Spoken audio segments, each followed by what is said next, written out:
Cesa. Oke, gue Cesa. Gue hari ini bakal bahas soal-soal AM. Jadi di AM setelah UAS itu ada 6 topik yang dipelajarin ya. Jadi ada special order, ada make or buy decisions, pricing decisions, terus ada transfer pricing, performance evaluation, sama balance scorecard. Sebenarnya kalau yang setelah UAS sih menurut gue nggak gitu susah ya dibanding UTS. Kalau UTS kan ada master budgeting dan sebagainya. Ini lebih banyak kayak nalar gitu sih. Jadi semoga ya bisa semua ya. Oke, gue mulai share screen kali ya. Bentar.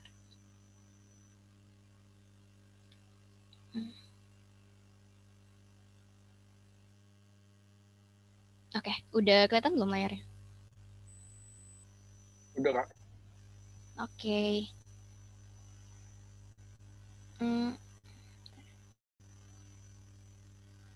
Oke deh. Kita mulai dari yang pertama dulu. Jadi yang pertama itu tentang special order. Oke, jadi di sini dibilang kalau Dynamic Flint itu adalah paper sales company yang punya divisi Scranton dan dikepalain sama Michael Scott. Nah, jadi itu dia lagi mengkonsiderasi offer dari Karen Filippelli yang adalah manajer dari divisi cabang Utica. Kayak gitu. Jadi di cabangnya Karen, dia tuh ternyata beroperasi di bawah maksimum kapasitinya. Jadi dia nggak maksimal nih, berarti dia ada idle capacity. Nah, terus dia baru menerima order untuk memproduksi 8.000 unit produknya ke salah satu customer baru di Stamford. Nah, jadi untuk memproduksi ini, dia tuh memerlukan material dari si cabangnya Michael ini. Gitu. Yang perlu diingat, jadi tuh dari satu unit itu dia harus membutuhkan 2 material. Oke. Nah, terus problemnya adalah si customer itu tuh nggak mau bayar mahal-mahal, bahkan tuh dia mau bayarnya di bawah harga pasar. Nah, tapi kan karena walaupun di bawah harga pasar, si Karen tetap mau menerima kan, karena kan dia masih operate below the maximum capacity. Dibanding nggak dapat duit, mending dia ya udah jual aja walaupun harganya murah. Nah, tapi biar untuk menguntungkan nih, si Karen tuh pengen untuk mengkompromisasikan harganya, harga bahan bakunya tuh dengan si branchnya Michael biar tetap profit. Nah, untuk biar si Michael setuju, si Karen tuh ada offer kalau dia tuh bakalan bayar full production cost-nya for the material. Nah, jadi dia bakalan bayar semua full production cost yang terdiri dari ini. Nah, ini bisa dilihat nih ada data-data dari si Karen punya. Jadi cost yang dibutuhin sama revenue-nya tuh berapa yang bakal didapetin. Dan ini operating profit-nya tuh dia 4,5. Tapi ini belum termasuk sama material cost dari si branch-nya Michael. Gitu. Terus normal price untuk material itu sebenarnya ada 3,5. Normal price di sini berarti adalah market price ya. Jadi harga pasar itu sebenarnya 3,5.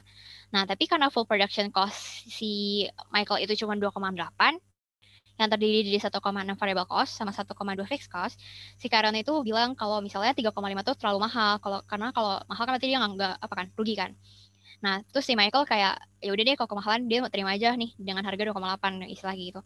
Karena apa? Karena ternyata branchnya dia tuh juga nggak operate di maximum capacity. Kayak gitu. Jadi sama aja kayak Karen, dia juga butuh penjualan gitu. Oke, kita langsung pertanyaan pertama. Jadi should Michael accept the special order at a special price of 2.8 per unit? And by how much will his branch profit increase or decrease if the order is accepted? By how much will the profits of current benchmark if Michael agrees to supply the materials at 2.8? Oke, jadi kita yang di sini mau tahu nih, kalau misalnya apakah Michael tuh bakal nerima special ordernya kalau selling price-nya cuma 2,8 atau sebesar full cost-nya dia. Nah, terus kalau misalnya dia terima, berapa sih profitnya yang bakalan dia dapetin? Maksudnya profit increase sama decrease-nya itu berapa? Oke, terus dia juga tanya berapa sih profit yang didapetin dari Karen, branch Karen, kalau misalnya si Michael tuh setuju. Oke, jadi yang pertama kita harus tahu nih dari sisinya kita untuk tahu profitnya berapa, kita kalau rumus profitnya revenue dikurang sama cost-nya kan. Nah, tapi yang kita gunain di situ adalah relevant cost-nya aja. Nih, makanya relevant cost itu cuman include per variable cost aja. Jadi fixed cost kita hilangin. Karena itu akan tetap sama kan, mau dia mau dia terima service order ini atau enggak. Jadi kan kita ingat tadi kan, kalau every unit produce itu membutuhkan 2 material. Nah, makanya di sini kita tuh harus kali 2. Dikali 2 sama apa? Nih, kita kali sama ini full production cost ya. Sama dengan selling price dia. Kan? Karena dia setuju untuk menjual di full production cost dia. Oke, jadi kita 2 dikali sama selling price. Terus dikali sama total produk yang mau dibuat. Di sini dia bilang kalau produk yang dibuat itu adalah 8.000. Oke. Jadi kita tinggal 8.000. Ini kan dia udah bilang nih kalau misalnya variable expense-nya dia itu adalah 1,6. Variable cost-nya 1,6. Sama kayak revenue, kita harus kaliin lagi sama 2 karena kita butuh material 2, terus dikali sama produknya. Oke, jadi 2 dikali sama 1,6 dikali sama 8.000. Oke, dapat 256 kan. Berarti additional profit-nya berarti tinggal kita kurangin aja. Sorry. Oke, salah. Nah, jadi dapat nih kalau misalnya dia jualin ke Karen, dia dapat 19.200. Nah, gimana kalau misalnya dia reject kan? Kalau dia reject kan berarti sama sekali dia nggak akan ngeluarin cost dan sama sekali dia nggak akan menerima pendapatan dari Karen kan. Berarti revenue-nya 0. Nah, terus expense dia juga 0 karena nggak memproduksi dan juga nggak ada additional profit berarti. Nah, dari perhitungan ini berarti kita selalu kalau misalnya bakalan menguntungkan kalau misalnya dia accept penawaran dari Karen kan. Nah, makanya di sini Oke, jadi si Michael tuh harus accept di ordernya dari si Karen. Kalau misalnya kita udah lihat dari sisi Michael, berarti kan kita harus hitung juga nih dari Karennya berapa sih additional profitnya dia. Nah, di sini dia dibilang kalau misalnya dia tuh menjual produknya dia tuh seharga $48. Nah, terus juga yang dia produksi kan 8.000 nih. Berarti revenue-nya tinggal kita kaliin aja. Kayak pandai. Oke, dapat 384.000. Terus kita juga kurangin sama relevant cost-nya dia yang terdiri dari variable expense kan. Di sini ada variable expense itu termasuk direct materials, direct labor, variable overhead. Sama jangan lupa dia ada beli materials dari si Michael's Brands ini kan.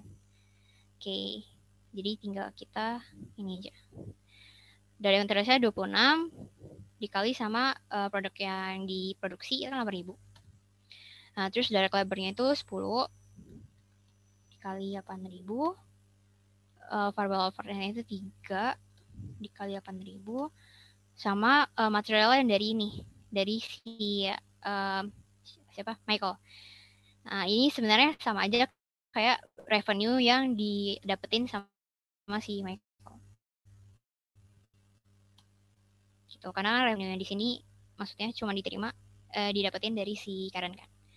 Oke, berarti totalnya itu adalah revenue dikurangin sama semua cost-nya. Oke, jadi dapat nih kalau additional profit-nya dia tuh bakalan 27.200. Nah, sama juga nih kalau misal sama si Karen, kalau misalnya dia reject penawarannya dari si customer barunya itu yang di Stanford, kan? Berarti kan dia tetap gak dapat revenue kan? Karena ini semua relevant cost, berarti dia juga nggak akan mengeluarkan biaya untuk membuat produknya. Jadi DM, DML, FMOH juga akan nggak ada. Jadi additional profit-nya bakalan 0. Oke, jadi kesimpulannya apa? Berarti si Karen itu harus menerima penawarannya biar dapat profit lebih tinggi, yaitu 27.200. Oke, maaf. Oke, berarti next ke nomor 2. Oke, jadi pertanyaan nomor 2 itu adalah si Michael, apakah si Michael harus menerima? Jadi itu si Michael menawarin kalau misalnya material itu harus dibeli dengan harga $3 kayak gitu, nggak $2,8 seperti yang diinginin sama si Karen. Dan ini nih nggak bisa dinegosiasi lagi, jadi udah fix banget 3 gitu. Nah, kalau misal harga 3, kira-kira Karen bakal terima atau enggak nih? Karena kan nggak, ini kan lebih tinggi dari yang diharapkan. Nah, terus kalau misalnya Karen menerima, berapa sih profitnya Michael yang bakalan bertambah? Kayak gitu. Oke, jadi di sini kita hitung lagi revenue-nya sih dari si Karen, ya kan? Karena biar tahu nih kira-kira masih profitable gak ya kalau misalnya dia menerima harga yang dari si Michael itu. Nah, untuk ini perhitungannya sama kayak yang di atas ini. Oke, jadi kita ikutin aja. Jadi harga selling price-nya kan tadi 48 dikali sama produce-nya. Terus dari materialnya kan 26 dikali sama 8.000. Terus direct labor 10. Variable overhead-nya 3. Oke, sorry. Sama ada materials yang dari ini kan, dari si Michael. Michael tapi bukan 2,8 lagi, tapi 3. Makanya $3 dikali sama 2, karena satu unit perlu 2 materials, dikali sama produksinya. Oke. Nah, jadi additional profit-nya berapa? Itu tinggal dikurangin aja. Oke, dapat deh 24. Sama kayak sebelumnya, karena lagi-lagi karena dia operate below maximum capacity, berarti kan dia idle capacity kan. Nah, jadi kalau dia nggak menerima ini, nggak ada opportunity cost yang bakalan dia rasakan gitu. Nah, jadi kalau dia reject pun, ya udah berarti revenue dia nggak ada, cost-nya juga nggak ada. Nah, jadi additional profit-nya pun 0. Nah, dari sini kan berarti kita bisa lihat kalau misalnya, oh ya udah Karen terima aja kan, walaupun harganya lebih tinggi itu kan dari yang 2,8 itu. Oke, jadi dia should accept the price. Nah, terus kita lihat nih, yaudah kalau gitu, berapa sih profit yang bakal bertambah kalau misalnya harganya 3 ya kan? Nah, ini juga sambil sama cara yang kayak tadi, cuma kalau ini kan 2,8 nih. Kalau ini dia kali 3. 2 dikali 3 dikali 8.000. Oke, variable expense-nya itu dia adalah 1,6. Di 1,6 dikali 2 dikali 8.000. Oke. Untuk reject juga sama ya, berarti dia 0. Oke. Berarti kesimpulannya apa? Berarti dia kalau si Karen menerima, berarti dia akan profitnya bakal increase sebanyak 22.400. Oke, terus soal yang terakhir, kita assume kalau dia tuh nggak ada excess capacity di branchnya Michael. Dan dia tuh refuse kalau misalnya harus menjual materialnya di harga di bawah, full price yang dia. Full price yang dia kan ini, 3,5 kan? Right. Yang dia harga yang ditentuin sama dia sebenarnya. Nah, terus gimana nih? Apakah Karen tetap akan menerima special order-nya? Oke. Nah, jadi yang ini sama lagi kita hitung dari sisinya si Karen. Kita lihat masih profitable nggak ya kalau misalnya dia terima tawaran dari si Michael, yaitu 3,5. Nah, untuk revenue kan sama aja, 48 kali sama produksinya kan. Terus materialnya sama semua sih. 26, terus 10, terus 3. Oke, yang beda itu adalah material dari si Michael-nya kan.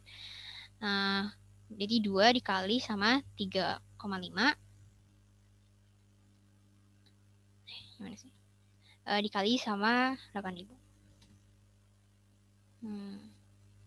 Oke, salah. Oke, berarti additional profit-nya adalah revenue dikurang sama total cost. Oke, jadi dia dapat kalau additional profit itu adalah 16.000. Oke, kalau reject kan berarti sama aja kan, karena ini dari sisinya si Karen. Dia tetap maximum capacity, di below maximum capacity. Jadi additional profit-nya tetap 0. Nah, berarti dari ketentuan ini, yaudah mau gimana pun sebenarnya si Karen bakalan tetap menerima tawarannya si Michael. Makanya harusnya Michael tuh tetapin harga ya udah sesuai dengan harga yang tetapin ada dari awal aja 3,5 karena bakal menguntungkan juga kayak gitu. Oke, jadi ini akhir dari salah satu. Ada yang mau nanya nggak tentang special order? Kak, mau nanya dong, Kak. Ya, Untuk special order tuh kita nggak usah masukin fixed cost sama sekali, Kak. sebenarnya tuh boleh-boleh aja dimasukin. Tapi tuh hasilnya bakalan sama aja. Karena kan fixed cost itu adalah cost yang bakalan tetap kita bayar nih walaupun special ordernya tuh kita terima atau enggak. Kayak gitu. Jadi mau kita terima atau enggak kita tetap harus bayar. Makanya itu dianggap gak relevan untuk memproduksi special ordernya. Kayak itu karena special order kan di luar dari kebiasaan kita kan. Mm-mm. Dari penjualan yang biasa kita, usual sales kita. Nah makanya dianggap tuh nggak relevan kayak gitu. Oke. Kecuali kalau misalnya dia memproduksi melebihi kapasitas nih. Misalnya dia kapasitasnya 50.000. Nah, terus dia dapat penjualan dari dia melakukan penjualan ke orang misalnya 45.000. Nah, terus dia dapat special order nih kalau dia harus memproduksi 10.000. Berarti kan kalau di total tuh ada 55.000 kan. 55.000 produk yang harus diproduksi sama dia. Itu kan melebihi kapasitas dia. Nah, kelebihan ini kalau misalnya dia terima offernya itu, dia harus menambah fixed cost-nya dia. Salah satunya dari penambahan mesin misalnya. Karena mesinnya nggak bisa nih kalau misalnya lebih 50.000. Gimana caranya biar bisa nambah produksinya? Mau nggak mau dia harus menambah mesinnya dia. Nah, mesin kan termasuk fixed cost kan.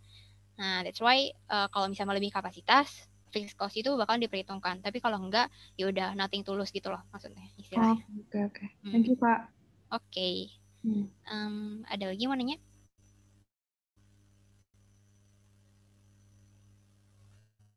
Oke, kalau nggak ada, kita lanjut ke nomor 2 ya. Oke. Um, oh, sebenarnya ini sama aja sih. Mirip sama special order, mirip-mirip. Ya, 11-12. Oke, jadi make or buy decision itu adalah kita diberi suatu kondisi di mana kita harus memilih nih, kira-kira lebih profitable mana sih kalau kita membuat produknya atau kita beli aja langsung kayak gitu.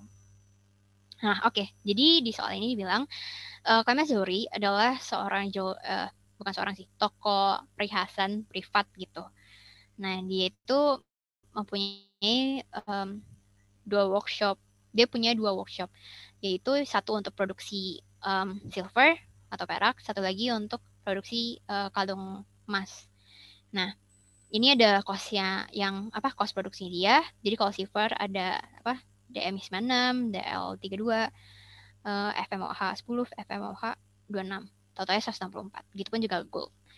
Nah, terus dia juga ada kasih keterangan kalau misalnya fixed overhead itu terdiri dari 3. Jadi yang ini di breakdown lagi ke dalam 3 sebenarnya. Jadi terdiri dari salary yaitu 31.200, ada depreciation 6.000, dan ada rent 38.400. Oke.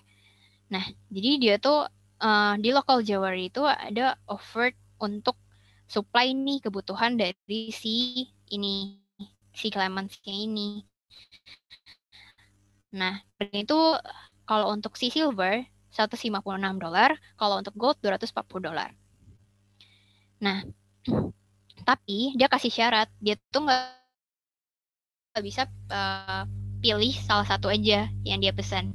Dia kalau misalnya mau pesan tuh harus dua-duanya. Nah, jadi kalau misalnya dia mau pesan sama si vendor ini, mau nggak mau dia harus produksi silver dan juga goldnya. Yang berarti kalau misalnya dia beli semua, berarti kan workshop facility-nya udah. Nah, ya udah. Terus Clemens memprediksikan kalau dia bakalan membuat 3.000 kalung silver dan juga kalung gold tuh 800 setiap tahunnya. Tahun ini gitu. Oke, pertanyaannya adalah apakah Clemens harus membuat atau membeli kalungnya kayak gitu.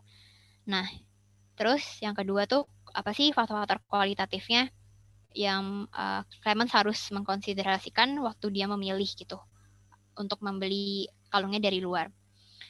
Nah, terus untuk menjawab requirement 1,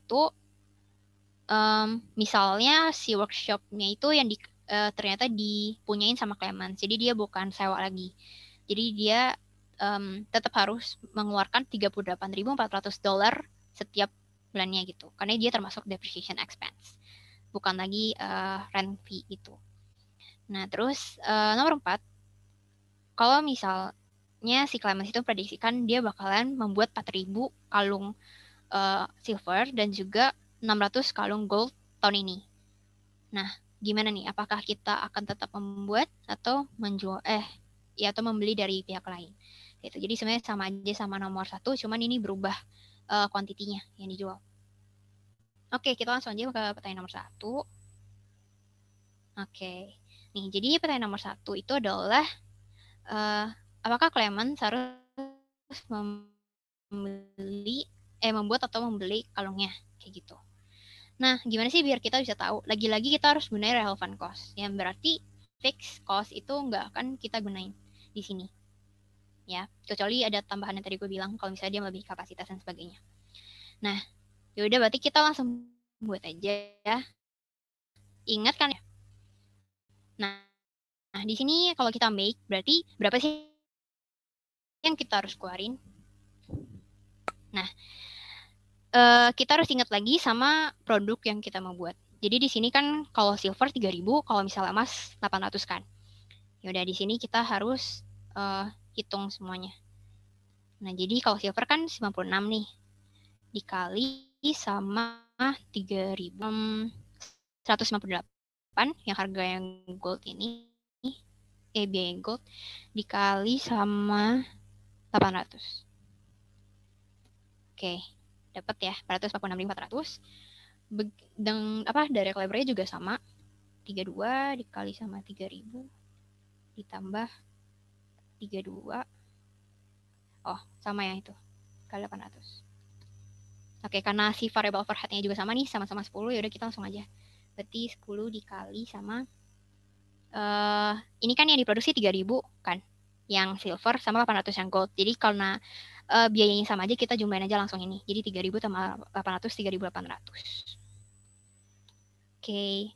Nah, di sini yang dimaksud sama fixed overhead tuh sebenarnya bukan yang ini ya, bukan yang 26 ini. Kayak gitu. Nah, kenapa? Karena yang dia bayar tuh cuman yang ini. Sebenarnya ini bukan fix juga sih. Ini salah nih. Harusnya variable. Karena kan ini. Kalau misalnya dia di keterangan yang di sini, dia ada bilang nih, kalau misalnya Clemens decides to buy both types of necklace, kalau misalnya offernya diterima, maka workshop facility-nya will be closed kan. Jadi dia tuh sebenarnya bisa dianggap seakan-akan variable gitu. Karena misalnya dia produksi, dia butuh facility-nya. Tapi kalau misalnya dia beli kan dia nggak butuh lagi kan. Berarti sebenarnya disesuaikan sama keputusannya si Clemens-nya aja kayak gitu. Nah, makanya yang di sini nanti kalau untuk buy kita akan menghilangkan itu, tapi di sini kita akan nambahin itu. Kayak gitu. Nah, jadi kan yang berhubungan dengan workshop facility itu cuman yang salary karena ada workshop supervisor dan juga ada yang ini kan workshop building kan kita harus rent. Kalau kita mau produksi kita harus rent kan. That's why workshop facility itu termasuk relevant cost kayak gitu. Ya karena misalnya dia nggak memutuskan untuk nggak produksi ya udah workshopnya dia tutup gitu ya kan dihilangin gitu. Tapi kan di sini karena dia produksi dia harus menambahkan ini karena termasuk biaya relevan. Nah, jadi kita tambahin workshop itu ada 31.200, workshop supervisor, sama ada workshop building 38.400. Nah, dapatlah 69.600 kan. Nah, terus di sini karena dia membuat, berarti kan dia nggak membeli apa-apa. Jadi sini 0. Nah, jadi totalnya berapa sih? Total costnya dia itu adalah 675.600. Oke. Nah, kalau buy itu berarti kita nggak harus produksi apa-apa kan. Berarti untuk DM, DML, FM, OH, dan sebagainya kita nggak harus hitung. Nah, oke. Di sini nggak dihitung kenapa? Karena kan dia bilang tadi workshop facility-nya di-close kan kalau udah beli. Nah, terus purchase cost-nya berapa sih? Nah, di sini dia ada bilang kalau misalnya dia beli dari si ini, local jewelry-nya ini, price-nya itu 156 untuk yang silver dan 240 untuk yang gold. Nah, di sini kita bakalan kali aja 156 dikali sama 3.000 ya. Nih, 3.000 silver necklace. Oke, ditambah sama harga yang 240 dikali sama 800. Oke, dapat 660. Berarti total cost-nya adalah 660.000 kan. Kalau kita lihat dari sini perbandingannya kan lebih mahal yang make kan. Jadi ya mending dia buat ini aja, buat dia beli aja kayak gitu. Jadi simpulannya dia beli. Nah, tapi ini nyambung ke pertanyaan kedua. Kadang tuh kalau kita mau beli dari orang lain, kita tuh harus mempertimbangkan faktor non keuangan juga gitu, faktor kualitatif. Kenapa? Nah, salah satunya apa nih yang harus dikonsiderasi sama claimant? Nih, di sini gue udah tulis ada kayak product quality, reliability, dan sebagainya. Karena kan kalau kita beli sama orang lain, belum tentu kualitas yang disediain sama orang itu sama dengan yang kita buatkan. Nah, kalau misal kualitasnya jelek kan sama aja bohong kan. Mending kayak udah kita make sendiri walaupun harganya lebih mahal kayak gitu. Bisa jadi brandnya dia nanti hancur dan sebagainya kalau misal kualitasnya jelek juga. Terus reliability kayak sebenarnya vendornya bisa dipercaya nggak sih? Nanti misal dia udah bayar tapi misal produk gak datang atau misalnya nggak on time kan bisa merugikan dia juga kan. Nanti customer bisa komplain dan sebagainya. Nah, terus juga ini tuh bisa ini kalau misalnya kita buy, berarti itu banyak nih. Itu mempermudah supply chain kita tuh jadi lebih efisien dan lebih fleksibel. Kenapa? Karena kita nggak harus produksi, kita nggak harus cari direct materialsnya, kita nggak harus cari direct labornya, kita nggak harus mengeluarkan biaya-biaya lain kayak misalnya biaya gedung untuk pabriknya gitu kan. Terus untuk ini misalnya salary si workshop supervisor dan sebagainya, karena kita udah nggak butuhin lagi kayak gitu. Nah itu kan jadi lebih udah gitu nanti kita beli sama orang gitu kan. Dan juga berarti kita bisa mengurangi workforce gitu. Kayak ini kan nggak dikeluarin berarti kita bisa pecat kayak gitu dan sebagainya, bisa mengurangi cost juga kayak gitu. Nah tapi kan tergantung perusahaan kan, kayak misalnya dia lebih ingin meningkatkan taraf hidup karyawan kan mungkin dia bakal mikir-mikir 2 kali gitu. Kalau misalnya pecat dan sebagainya. Terus kualitasnya juga yang paling utama sih kalau di sini. Selebihnya kalian bisa mikir yang lain sih. Kayak apa? Misalnya apa ya? Misalnya pembuatannya vendor bisa lebih lama nih, misalnya daripada dia kayak gitu. Jadi mungkin in a way nggak gitu fleksibel juga kalau misalnya pesanannya banyak dan sebagainya. Bisa tambahin aja yang penting masuk akal kayak gitu. Oke, nah terus kita lanjut aja nomor 3. Gimana sih? Kalau misalnya nih requirementnya sama kayak nomor 1, yaitu kan tetap make or buy. Tapi di sini kondisinya adalah workshopnya itu dia nggak rent.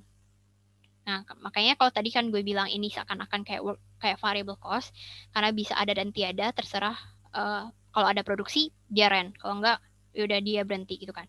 Nah, kalau di sini kan dia punya nih, berarti yaudah termasuk fixed cost gitu. Jadi dia nggak bisa berhentiin suka-suka dia kalau misalnya dia nggak produksi lagi kayak gitu. Karena kan itu building punya dia kan. Mau nggak mau ya tetap dia harus bayar. Nah, di sini dia termasuk ke depreciation expense kayak gitu. Jadi mau dia produksi atau enggak dia tetap bayar. Nah di sini karena dia termasuk fixed cost, di sini kita nggak akan include lagi kayak gitu. Kalau tadi kita masih include untuk yang nomor 1, di sini kita nggak include lagi. Jadi sebenarnya perhitungannya sama aja kayak nomor 1. Jadi ini aja ya, karena perhitungannya benar-benar sama persis. Tinggal lihat aja dari tabel yang ini dikali sama quantity-nya kayak gitu. Jadi sebenarnya sama aja sih. Sampai ke bagian yang fix overhead. Nah, fix overhead tuh karena yang ini udah hilang, depreciation kan fix ya. Kita nggak akan masukin kan tadi. Karena ini juga udah berubah jadi depreciation expense, berarti yang kita masukin tuh cuma yang ini, 31.200 doang. Nah, berarti kita masukin. Nah, purchase cost berarti nggak ada kan, karena kan kita make. Nah, berarti total cost-nya itu adalah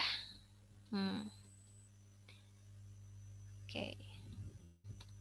Nah, 637.200. Kalau buy, kita nggak harus produksi apa-apa, jadi 0. Nah, belinya tuh sama kan sebenarnya kayak yang tadi, yang ini. Harganya tetap sama, kuantitasnya sama. Nah, lihat kan perbedaannya. Kalau misalnya nomor 1, karena bakalan beli unitnya ini dari outside supplier dia kan. Karena dia bisa nge-save berapa? Nih, 625 dikurangi sama 660 itu bisa save 15.600. Bisa menambah profit dia gitu. Nah, kalau di sini ternyata kalau buy itu bakal malah lebih mahal kayak gitu. Mending dia produksi sendiri gitu kan. Nah, berarti ya udah, kesimpulannya adalah si Clemens bakalan produksi sendiri. Karena itu bakalan mereduce pengeluaran dia sebanyak segini, 660 dikurang 637,2. Jadi sekitar 22,8 ya, 2.800 gitu. Oke. Next. Oke, suppose kalau misalnya Clemens tuh predik ternyata kayaknya nih produk yang dijual bakal nambah deh, nggak 3.000 sama 400 lagi, tapi jadi 4.000 untuk yang silver. Oh, tapi yang gold berkurang nih jadi 600. Kayak gitu. Gimana nih, apakah dia tetap harus buat atau beli kalau kayak gini? Nah, berarti kan komponen kuantitasnya berubah kan. Yaudah, berarti sebenarnya sama aja untuk yang biaya-biayanya, cuman untuk yang kuantitasnya kita ubah jadi 4.000 ditambah sama 198 dikali sama 600. Ya kan? Nah, direct labor-nya itu 32 dikali sama 4.000 tambah 600, 4.600. Variable overhead-nya 10 ya. 10 kali 4.600. Fixed overhead-nya itu Oke, di sini karena dia nggak ada bilang nih, ini bakalan dia ikut yang requirement 1 atau requirement 3 kelanjutannya. Kalau ketiga itu kan dia ada assumptions kan. Kalau misalnya dia tuh rent kayak gitu. Dia ada assumption-nya dia nggak nge-rent tapi dia punya building-nya. Nah, di sini kalau ini nggak jelas nih jawabannya apa, karena jawabannya bisa beda kan kalau kayak gini. Kalian nanti kalau ujian buat asumsinya aja. Asalkan kalian ada buat asumsinya, jawaban kalian pasti benar kayak gitu. Nah, di sini misalnya kita asumsi aja dia nggak ini ya, nggak nggak ada requirement 3 ini. Berarti dia tetap harus bayar workshop building kayak gitu. Jadi dia istilahnya masih ngeren. Nah, berarti kan totalnya itu adalah 31.200 ditambah sama 38.400 kan. Nah, oke, purchase cost-nya hilang, berarti total cost-nya adalah 765.600. Kalau buy itu berarti 156 dikali sama 4.000 ditambah 240 dikali sama 600. 768. Nah, dari sini bisa dilihat kalau ternyata kalau misalnya kita buy, sama aja nih ternyata lebih mahal ya kan. Jadi mending kita make aja. Kayak gitu. Nah, jadi tapi kalau misalnya nanti kalian mau buat juga nih, di sini kalian jangan lupa ya. Misalnya nih assume aja misalnya Clemens-nya itu rent the building. Jadi harus ada asumsinya gitu. Nah, tapi kalau misalnya kalian mau aman banget dan kalian masih ada waktu, ini aja kayak ya udah buat dua-duanya kayak gitu. Misalnya assume si requirement yang poin 3 ini di iniin juga. Ada juga di nomor 4. Berarti kan 3.400-nya dihilangin kan. Jadi sama aja kayak perhitungan yang ini, cuman yang di sini kita kurangin 3.400 kayak gitu. Nih. Nah, saya juga tetap sama sih, tetap make gitu. Jadi sebenarnya nggak apa-apa, nggak masalah gitu. Kalian mau ambil yang mana? Oke, udah selesai nomor 2 di sini. Ada yang mau nanya nggak terkait make or buy decision?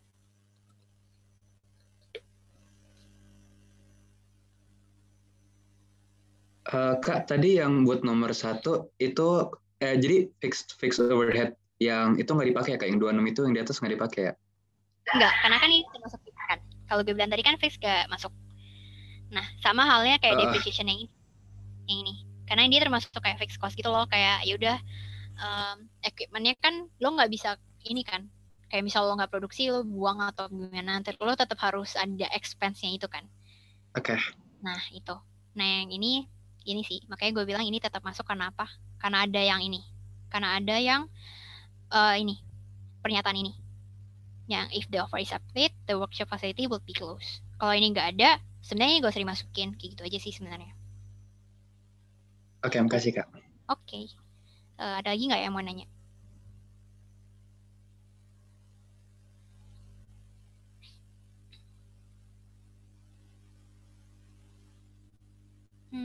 Oke. Kalau nggak ada yang mau nanya lagi, kita lanjut ke nomor 3 ya. 3. Nah, nomor 3 itu tentang pricing decision. Di sini gue ambil soal UAS tahun lalu. Oke. Jadi, Glamour & Chic, dia tuh manufacture dan menjual limited edition bag. Kayak gitu. Dan dia tuh berencana akan merilis series baru namanya Signature Crescent. Nah, dia tuh estimate kalau dia bakal menjual 200 unit tasnya ini gitu dengan harga 3,75 juta per unitnya. Dengan profit, dia menargetkan profitnya itu sebesar 30% dari salesnya dia. Nah, di sini dia ada kasih nih rincian biaya-biaya yang dia harus keluarin untuk memproduksi 200 unit. Ini kayaknya jangan sampai salah ya. Kadang bisa dia jebak di sini juga gitu. Kita harus lihat nih unitnya ini berapa. Nah, ternyata untuk 200 unit, desain cost-nya ada 35 juta, DM-nya 150 juta, dan sebagainya. Pertanyaannya, tolong kalau hitung full cost per unitnya itu berapa untuk yang Signature Crescent ini. Nah, terus kalau misalnya ada dia menetapkan target profitnya itu 30% dari sales, berapa sih cost-nya dia, cost per unitnya, biar memenuhi target full cost-nya si Glamour & Chic ini, kayak gitu.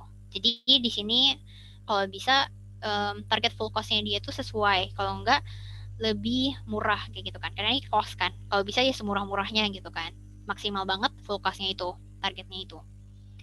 Nah, terus dia harus calculate operating profit assuming the company does nothing to lower its cost.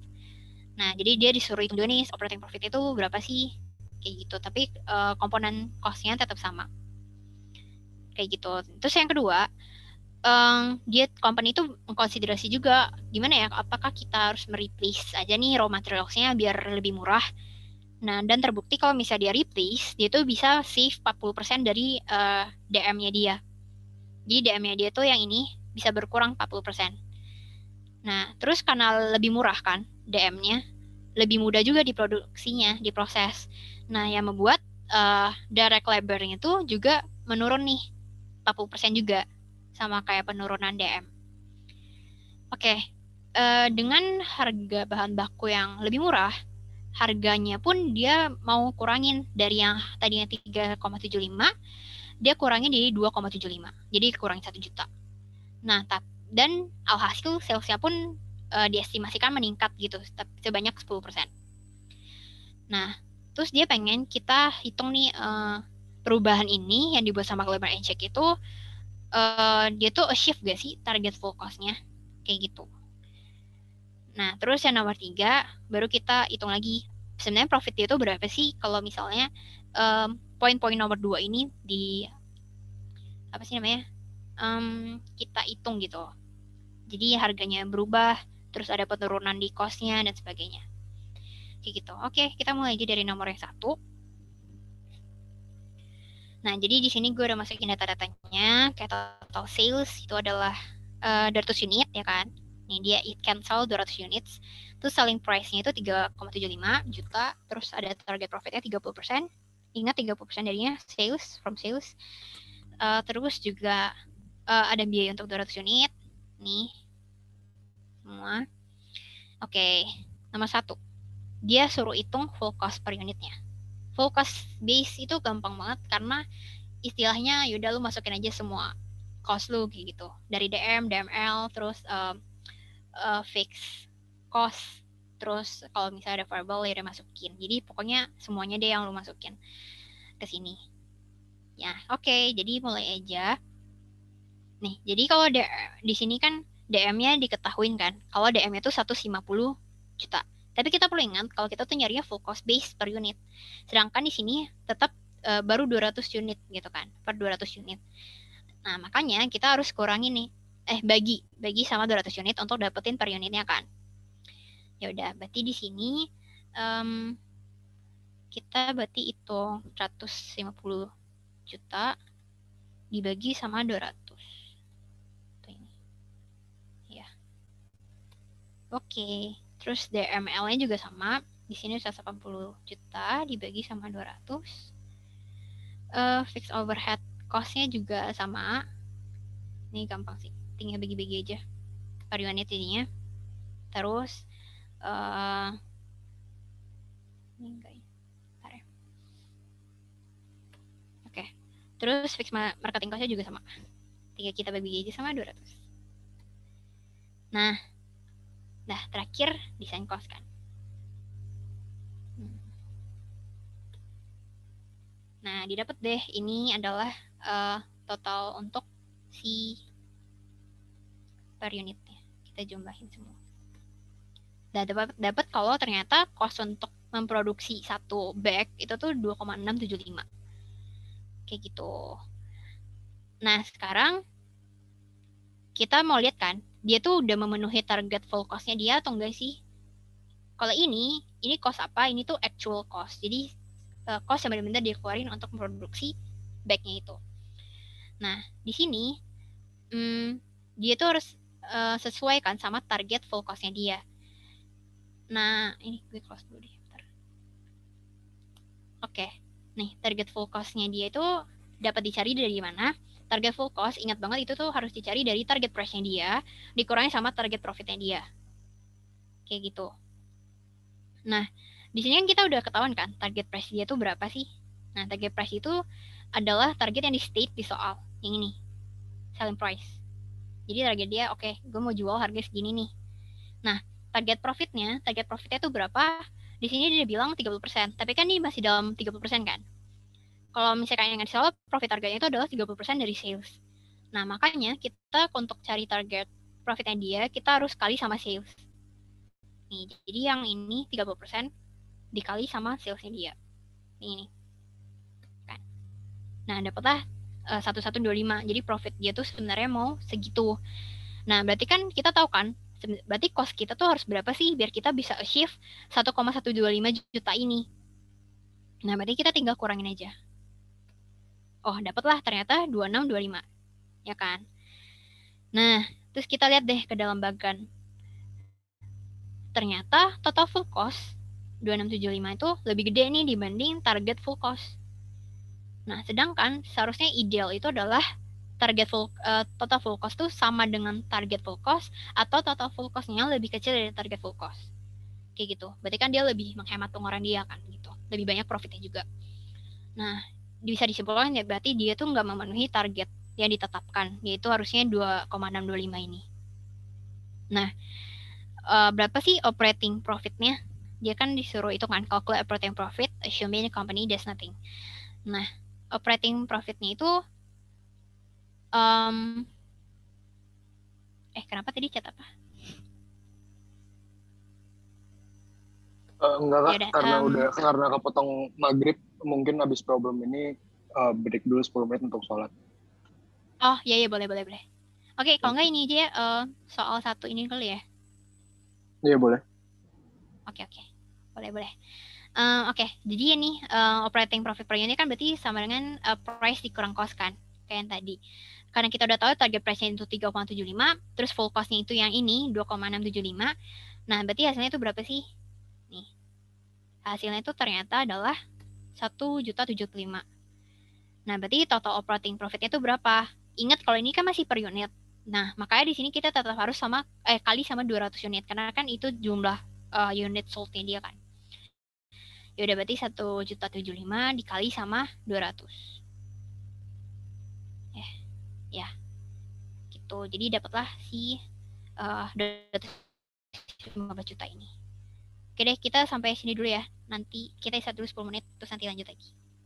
Oke, thank you. Oke, kita mulai lagi jam 6:05 ya Kak. Iya, boleh.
Oke, udah jam 6.07. Kita mulai ya. Oke, bentar. Gue share screen lagi.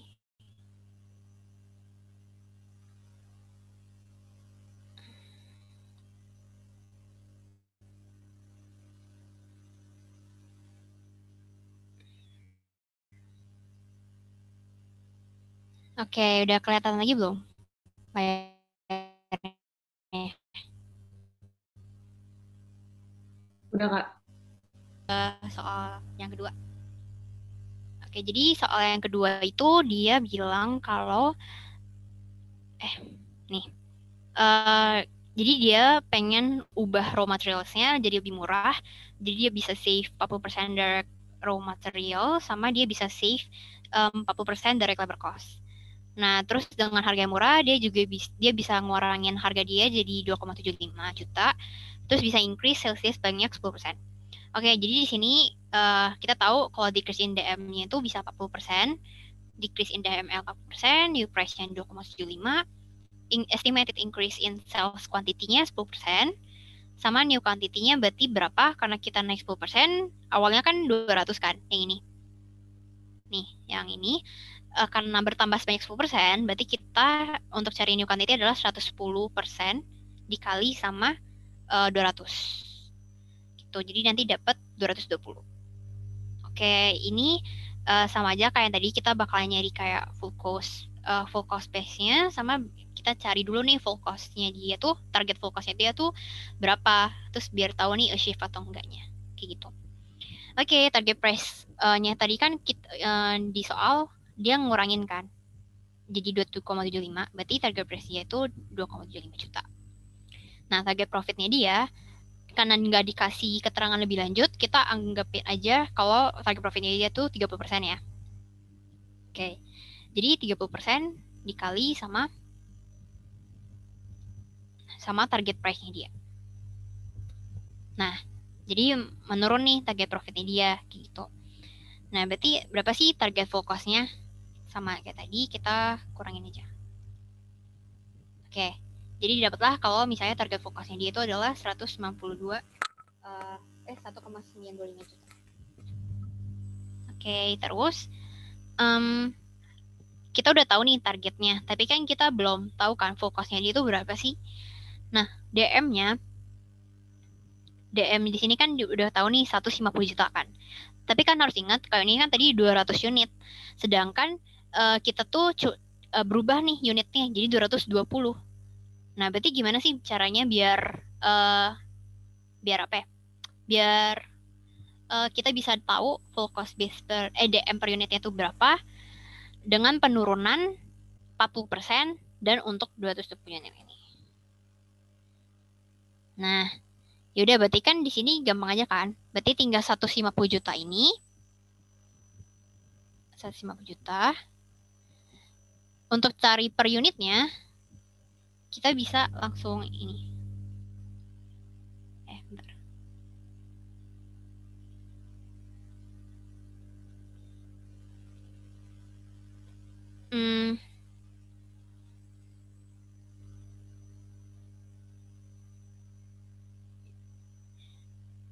Ini dikali sama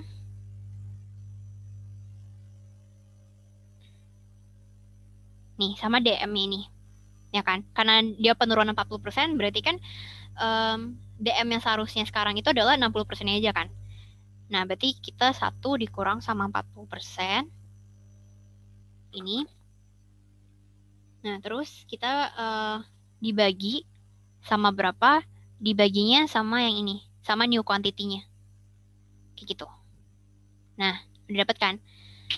Nah, jadi kita udah dapat dulu kalau jadi 40% itu berapa, terus kita bagi sama new quantity.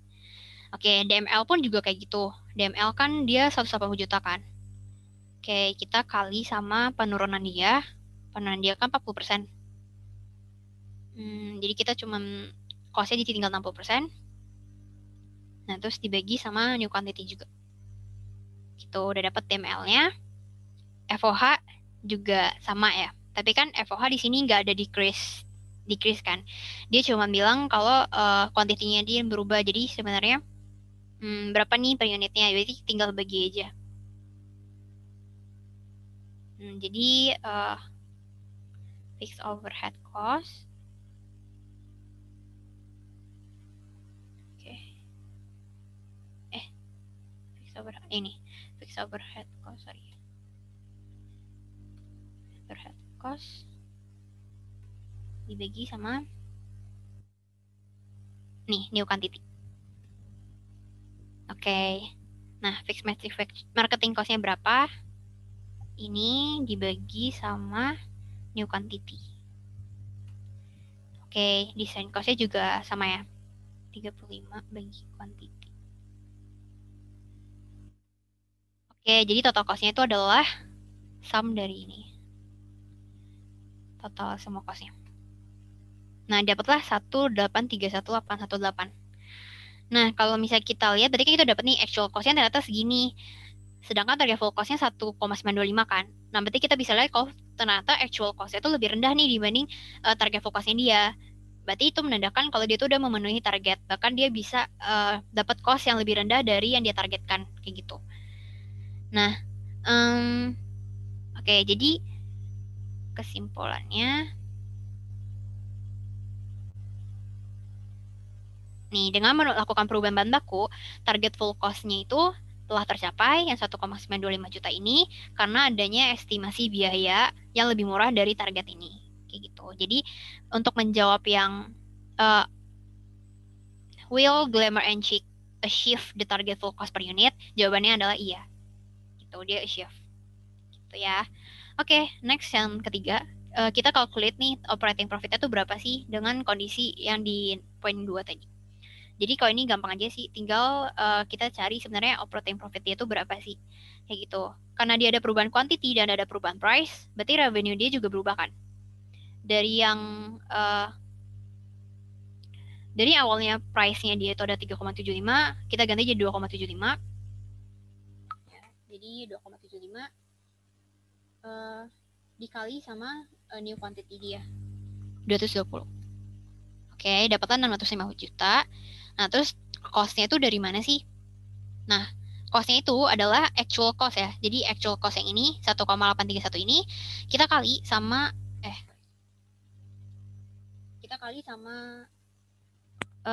220 new quantity dia.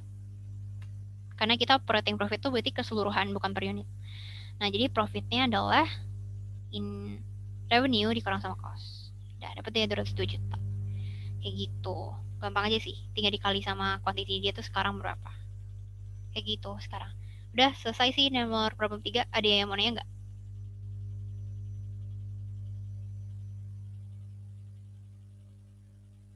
Oke, nggak ada ya. Oke, berarti gue lanjut aja ke nomor 4.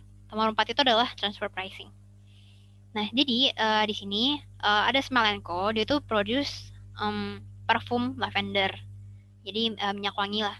Nah, dan dia tuh punya 2 divisi kayak gitu. Divisi 1, dia tuh bertugas untuk membeli bunga lavender dari petani, terus dia bakalan proses itu menjadi parfum. Nah, sedangkan divisi 2, dia bakalan packing parfumnya itu ke dalam botol dan dia yang bakalan jual itu ke customers. Nah, jadi 2 divisi ini tuh dia punya hak untuk membeli atau menjual bahan-bahannya mereka keluar ke pasar eksternal kayak gitu. Jadi dia bisa langsung jual produknya dia kayak gitu. Oke, di sini ada datanya. Berapa sih biaya produksi di divisi 1? Nah, jadi dia bilang kalau dia itu ternyata beli produk bunganya itu seharga 1.500 per milinya. Terus dia ada variable processing cost juga 3.500, ada product fixed cost-nya 1.500, ada selling price 7.500, dan dia tuh sebenarnya punya kapasitas 50.000 mili kayak gitu.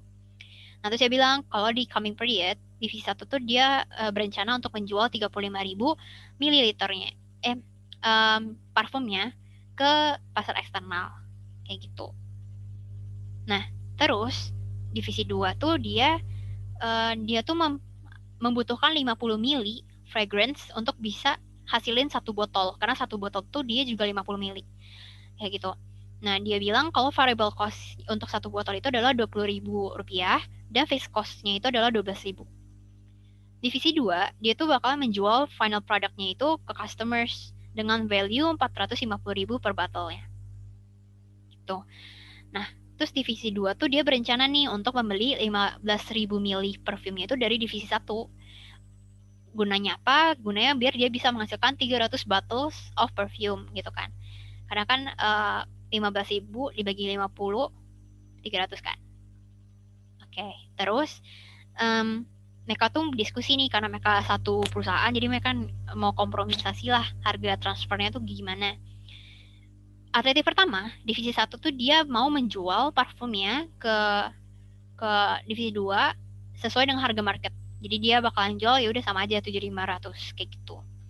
Sedangkan divisi alternatif 2 tuh dia bakalan menjual ke divisi 2-nya itu sebesar 120% dari full cost-nya divisi 1 kayak gitu.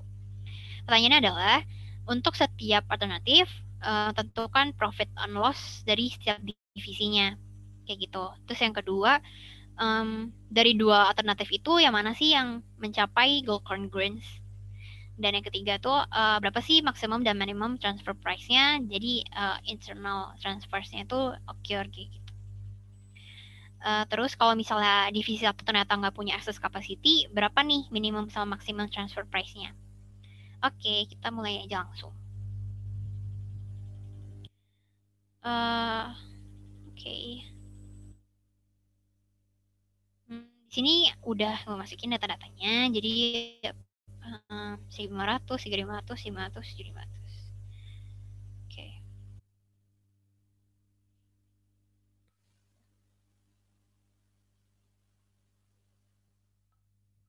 Oke.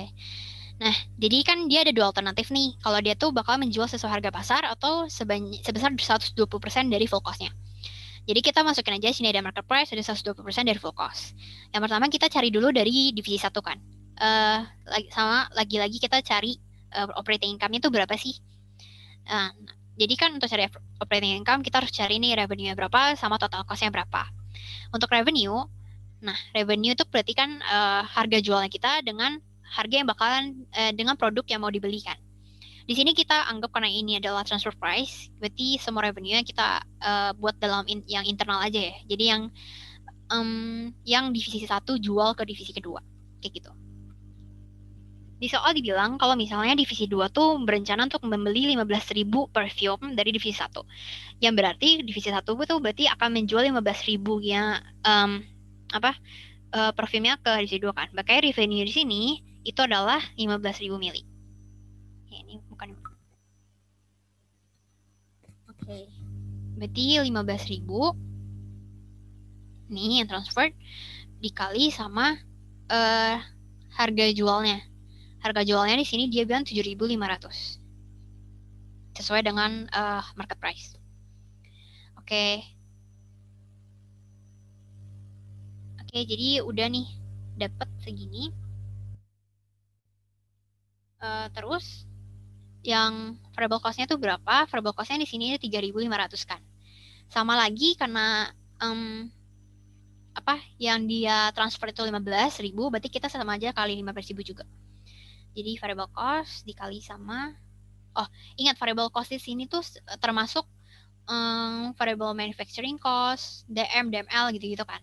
Di sini kalian jangan lupa kalau misalnya kita tuh divisi 1 harus membeli lavender. Nah, jadi dia tuh harus menambahkan yang ini sama yang ini. Jadi nanti terserah kalian sih. Kalian lebih prefer langsung digabung atau kayak dipisah kayak gitu. Tapi mungkin untuk lebih teliti mungkin nanti bisa dipisah ya. Kayak misalnya DM, terus ini variable cost biasa. Nah, jadi di sini karena gue buat yang satu, data gue buat dua deh. Oke, di sini masukin DM ya. DM-nya itu berapa? DM-nya itu 1.500. Ya kan, dikali sama ini transfer. Nah, oke, terus variable cost-nya berapa? Berarti yang langsung ambil yang ini aja. Ini kali 15.000. Nah, fixed cost-nya juga sama, langsung ambil yang ini Berarti 1.500 dikali sama transfer ya. Oke. Nah, kita udah tahu revenue-nya, kita tahu semua total cost-nya, berarti kalau untuk cari operating income, berarti revenue dikurang cost-nya aja. Oke, didapatlah hasilnya 100, berapa nih? 15 juta ya. Oke. Oke, nah terus untuk yang full cost, karena dia bilang 120% dari full cost, berarti ini kan kita udah tahu nih full cost-nya 6.500 kan? Ya kan? Cost-nya ini dapat dari mana sih? Jadi full cost-nya itu adalah pertambahan ini cost-cost relevannya dia. Kayak gitu. Bukan relevan sih, maksudnya semuanya. Jadi fix sama variable. Di sini kan cost-nya cuma ada 3 ini. Berarti full cost itu sama dengan ya kan 6.500. Nah, karena 120% dari full cost, berarti kita cari juga nih, berarti berapa sih seharusnya harga yang ditetapin kayak gitu. Nah, jadi di sini udah ada, kalau misalnya 120% dikali sama full cost, itu kita dapat 7.800. Ya kan? Berarti price-nya dia itu 7.800 kayak gitu. Sedangkan kalau market price tadi kan 7.500 kan. Nah, jadi malah lebih mahal nih dibanding market price-nya dia. Nah, berarti revenue dia otomatis harusnya lebih gede kan. Yaudah, berarti revenue-nya berapa? Harga yang ini dikali sama transfer. Oke. Terus DM-nya sama aja sebenarnya. Ini seharusnya sama aja sih semuanya.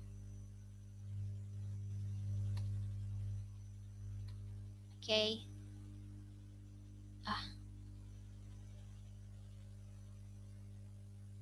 Nih, tinggal revenue dikurangin sama total cost.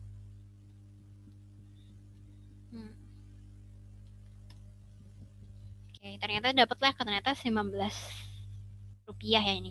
Ya. 19,5 juta kayak gitu. Sedangkan ini 15 juta. Nah, berarti yang bisa dilihat ternyata kalau misalnya dia jual dengan harga full cost lebih gede nih keuntungan si divisi 1. Kayak gitu. Nah, sekarang kita hitung dari perspektifnya divisi 2. Oke, di sini dia bilang kalau dia tuh menjual sebanyak 300 bottles kan.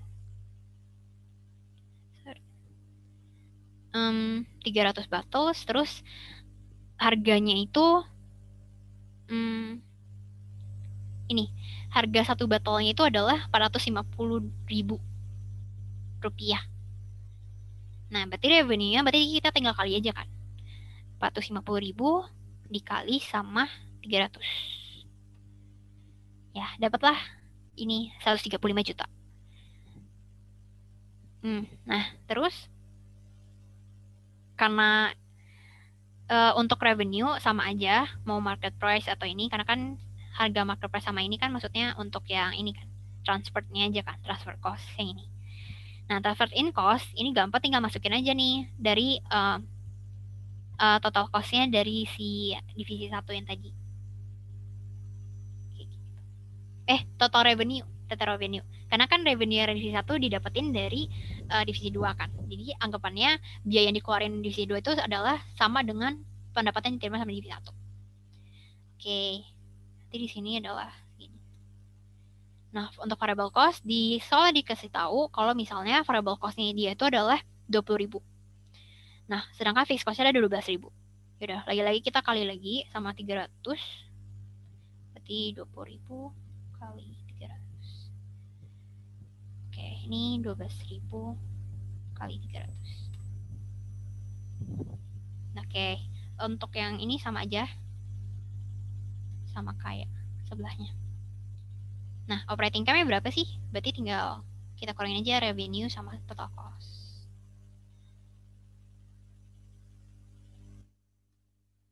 Oke, dapatlah nih 12.900. Kalau yang ini 8.400. Nah, bedanya sama divisi 1, divisi 2 tuh ternyata operating income-nya lebih tinggi nih. Kalau misalnya dia pakai market price. Kayak gitu. Nah, kalau misalnya kita jumlahin harusnya sama sih. Kayak berarti kanan mereka satu perusahaan kan. Berarti operating income perusahaan tuh harusnya sama. Ini kita tinggal jumlahin aja.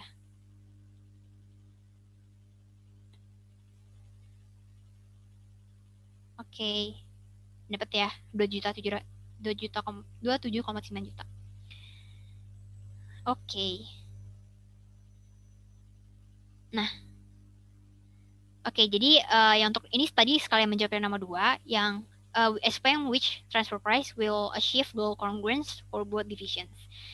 Jadi pasti yang kalau yang divisi 1 dia yang full cost, kalau divisi 2 dia yang market price. Kayak gitu.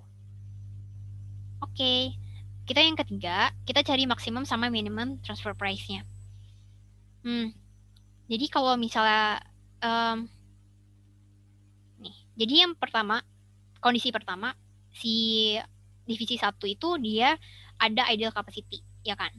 Karena dia bilang kalau capacity itu 50.000. Nah, tapi dia tuh cuman bisa sell 35.000 aja nih ke external market. Berarti kan ada sisa 15.000.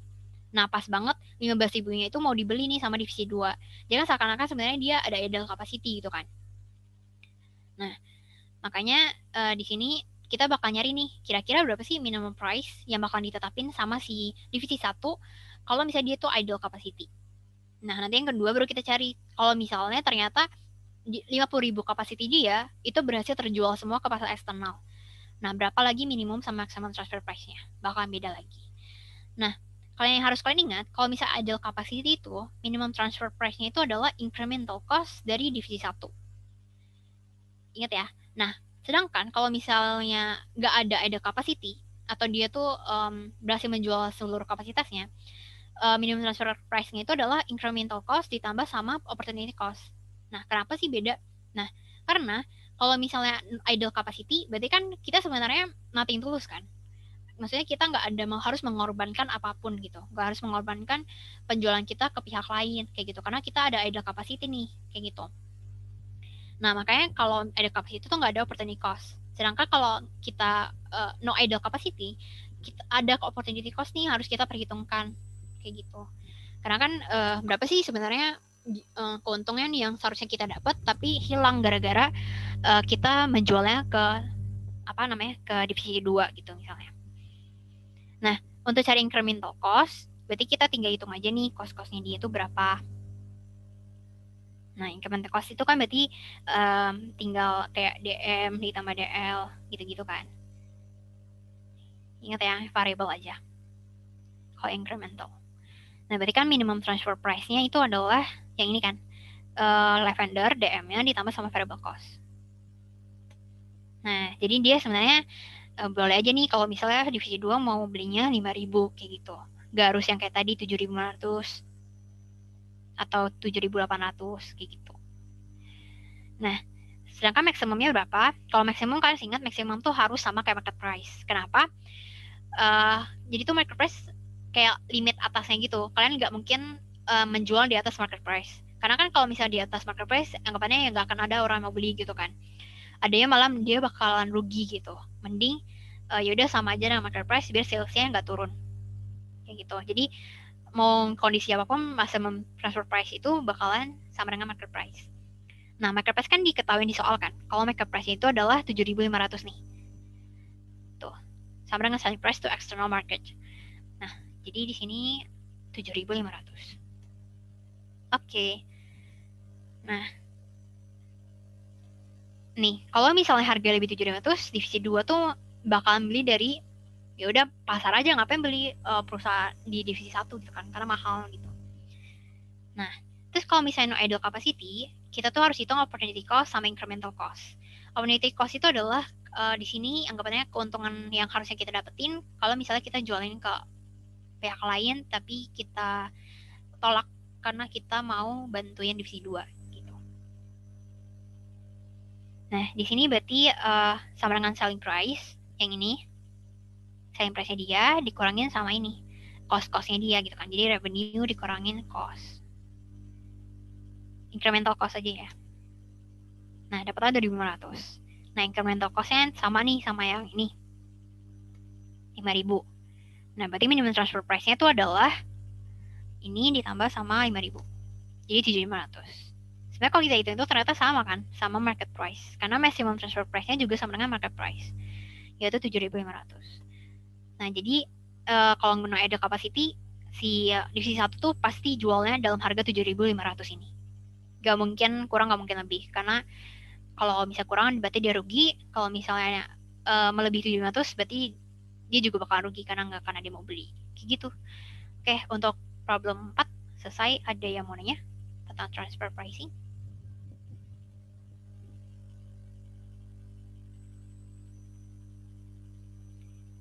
Oke, nggak ada ya. Oke, berarti kita bisa lanjut aja ke problem 5. Ini problem 5 gue ambil dari soal UAS juga. Ini tentang performance evaluations. Oke, jadi PT Corona itu adalah leading company di Indonesia yang memproduksi machine tools untuk factories dan juga individuals. Nah, dia itu ada 2 main divisions. Ada steel division yang memproduksi plated steel atau plat besi. Ya. Nah, terus dia tuh juga ada divisi machinery divisions yang dia memproduksi finished good dalam bentuk machine tools. Oke, jadi performance measurement untuk 2 divisi itu adalah berbasis ROI. Kayak gitu. Dengan investmentnya itu adalah average operating assets employed. Ya, ingat ya, ini ada kata average. Oke. Nah, terus company ternyata juga menggunakan ROI untuk determine bonuses for management. Jadi untuk manajernya juga dia bakal gunain ROI kayak gitu. Makanya biar dapat bonus lebih tinggi, manajemen tuh biasanya manajer akan bakalan punya insentif lebih untuk meraih ROI lebih tinggi kayak gitu. Nah, terus ada keterangan juga kalau misalnya investment di operating asset itu memiliki diekspektasikan akan generate return sebesar 11% sebelum income tax. Nah, terus dia bilang kalau ROI perusahaan sekarang itu berkisar dari 11,7% sampai 14,8%. Nah, ternyata si Steel Division dia tuh ternyata berencana nih untuk meningkatkan investmentnya perusahaan biar bisa menambahkan yield. Tapi ROI-nya tuh cuma 11,5%. Berarti kan lebih rendah kan? Nah, makanya karena lebih rendah, banyak di-reject sama manajer-manajer lain. Karena itu bakalan merendahkan keseluruhan ROI divisinya. Kayak gitu. Kalau misalnya rendah kan berarti bonusnya juga lebih rendah kan untuk mereka. Nah, di sini dia ada kasih nih following data terkait operating income-nya dia. Jadi dia bilang operating asset employed-nya itu adalah sebesar 15,75 juta. Dia per 31 Desember yang merupakan 5% lebih tinggi dibanding nilai tahun lalu gitu. Oke. Di sini juga ada operating profit statement dari Steel Division ya. Ada revenue dan sebagainya sampai operating profit. Nah, hal yang kita perlu cari adalah ROI untuk Steel Division, terus RI-nya, residual income. Terus dia nanya nih, apakah manajer yang tadinya menolak rencana untuk meningkatkan investment akan berubah pikiran nih kalau misalnya ternyata bukan ROI yang sebagai performance measurement lagi, tapi RI kayak gitu. Nah, ya, kalau yang keempat, company itu mengkonsiderasi measuring tools lain selain ROI untuk bisa measure performance dari tiap divisi. Jadi bukan ROI aja yang digunain kayak gitu. Karena katanya ROI itu nggak impact-nya nggak unfavorable gitu loh untuk customers, internal business process, dan learning and growth. Makanya kita disuruh provide other measurements that a company can use untuk financial dan juga non-financial. Oke, kita mulai dari nomor 1 ya. Nah, ini udah ada datanya dari soal tadi. Nah, yang perlu kalian yang harus kalian lihat hati-hati itu adalah yang tadi, yang ini. Investment-nya itu adalah nih, investment defined as average operating employed. Artinya adalah kita tuh harus cari average dari operating asset employed. Di sini kan kita udah dikasih tahu kan, kalau operating asset employed dari 31 Desember itu adalah 15,75 juta. Tapi kan kita nggak tahu nih beginning-nya berapa kan. Karena kita mau cari nih rata-ratanya berapa sih sebenarnya. Nah, tapi dia ada kasih clue nih kalau ternyata nilai yang ini merupakan pertambahan 5% dari yang sebelumnya. Nah, ini nanti kita harus cari dulu nih, beginning-nya tuh berapa sih? Nah, makanya di sini, karena kita tahu nih operating-nya itu kan 15,75, increase in asset value-nya 5%. Berarti beginning-nya berapa? Berarti ini kita tinggal kali aja, tinggal bagi. Jadi 15,75 juta ini dibagi sama 1 ditambah 5%, jadi 105%. Kayak gitu. Dapatlah 15 juta. Oh, jadi ternyata awalnya itu 15 juta. Nah, karena kita udah tahu beginning sama end-nya, nah kita baru bisa cari investment, karena investment-nya average kan.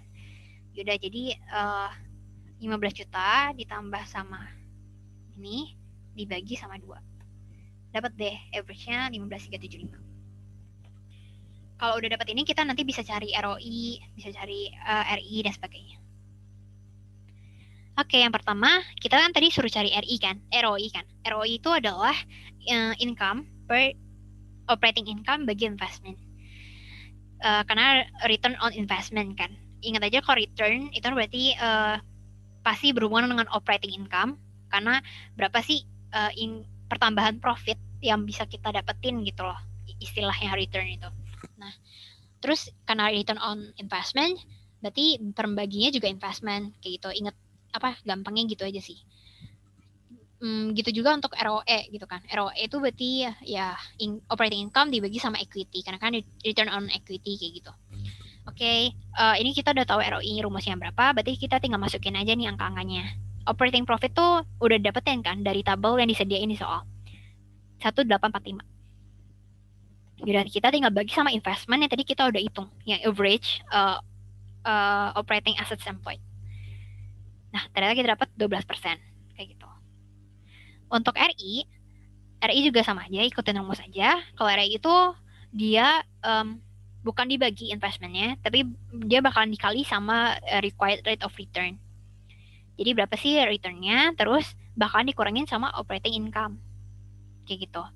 Nah, dapatlah nanti residual income. Nah, ini tinggal diapain aja sih rumusnya. Jadi ini dikurangin sama required return-nya itu sama dengan minimum return ya. Jadi sama aja. Dikali sama investment. Nah, dapatlah ternyata RI-nya itu adalah 153.750.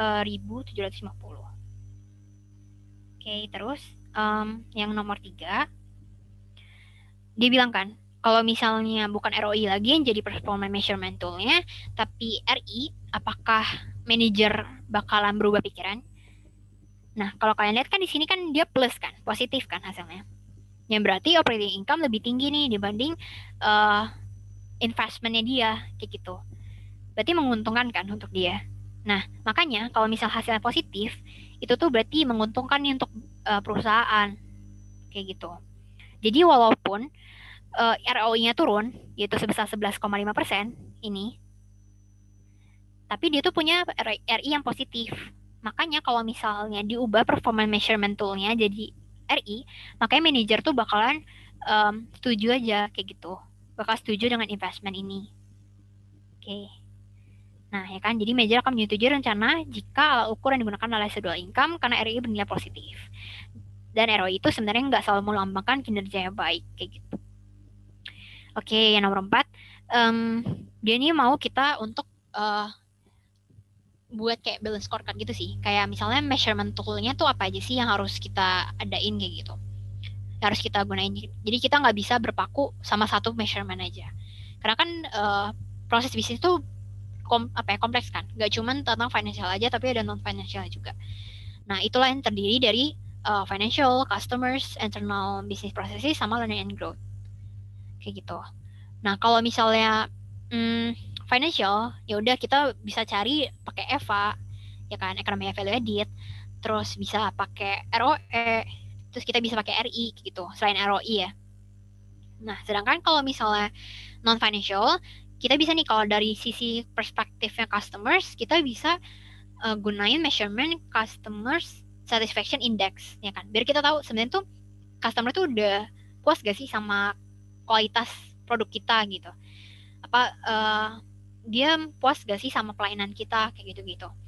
Jadi kalau misalnya dia puas, berarti kan kita, oh ya udah, berarti apa yang kita lakuin di internal business process udah bagus kayak gitu kan. Tapi kalau belum, kita bisa tahu, oh ternyata kurang itu tuh di mana kayak gitu. Misalnya apa kita banyak defect rates atau kita banyak lead time delivery-nya kayak gitu. Nah, untuk internal business process kita lihat dari kegiatan operasionalnya kayak gitu kan. Bisa jadi kita nggak mencapai target gitu kan, karena kita banyak defect-nya kayak gitu. Kita banyak cost yang kita keluarin tapi sebenarnya hasilnya nggak ada gitu karena defect kan. Nah, jadi untuk measurement-nya mungkin kita bisa calculate nih defect rate-nya itu berapa sih kayak gitu. Itu kalau dari internal business process. Sebenarnya banyak lagi sih contohnya, itu bakal kita bahas di problem 6 ya, lebih lengkapnya lagi. Nah, terus untuk yang learning and growth tuh juga itu kan berarti dari skills atau HR dari perusahaan kan. Kita bisa lihat nih sebenarnya udah efektif belum sih training yang kita lakuin dan sebagainya. Biasanya itu measure-nya dari apa? Kita bisa measure dari survey dan sebagainya. Kayak gitu sih kalau jawaban gue. Jadi harusnya oke-oke aja kalau jawabnya gitu. So, oke. Nah, kalau Eva tuh ini nggak ada ditanya nih soal, tapi kalau bisa ditanya, kayak ini kata aja dia tuh adalah ini net operating profit after tax dikurangi sama WACC, terus dikali sama total aset dikurang sama CL. Untuk WACC sendiri itu rumusnya apa?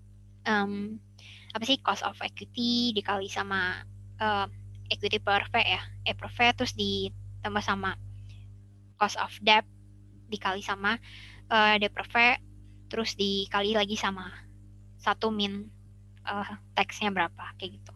Jadi sebenarnya ini hafal rumus aja sih, tinggal masukin angka aja, harusnya gampang kayak gitu. Ada yang mau nanya nggak untuk terkait performance measurement?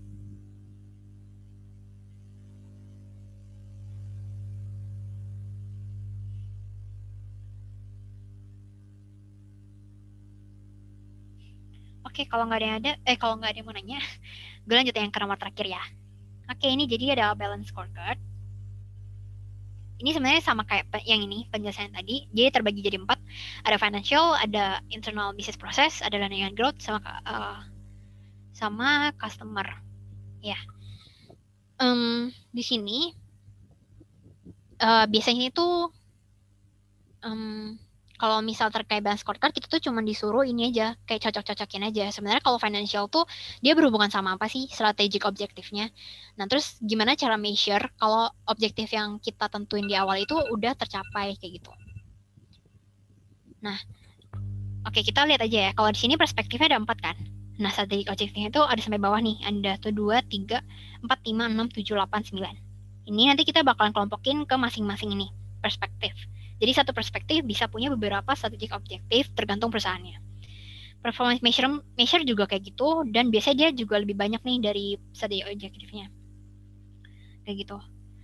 Nah, nanti ini kita bakalan kelompokin lagi sesuai dengan strategic objektifnya. Kayak gitu. Pertanyaannya,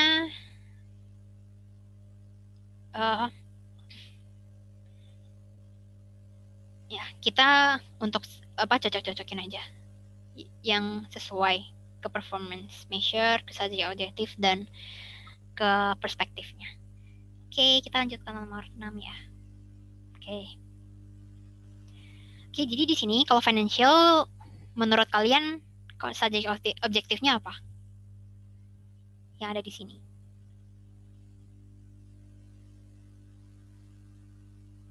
Grow OI. Oke, benar-benar.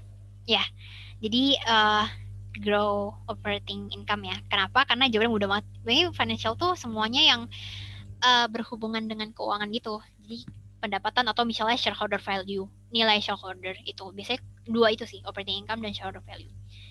Nah, performance measure-nya bisa dipakai apa aja nih? Ada yield, ada return on total assets, information sustainability, revenue growth. Nih, kira-kira apa?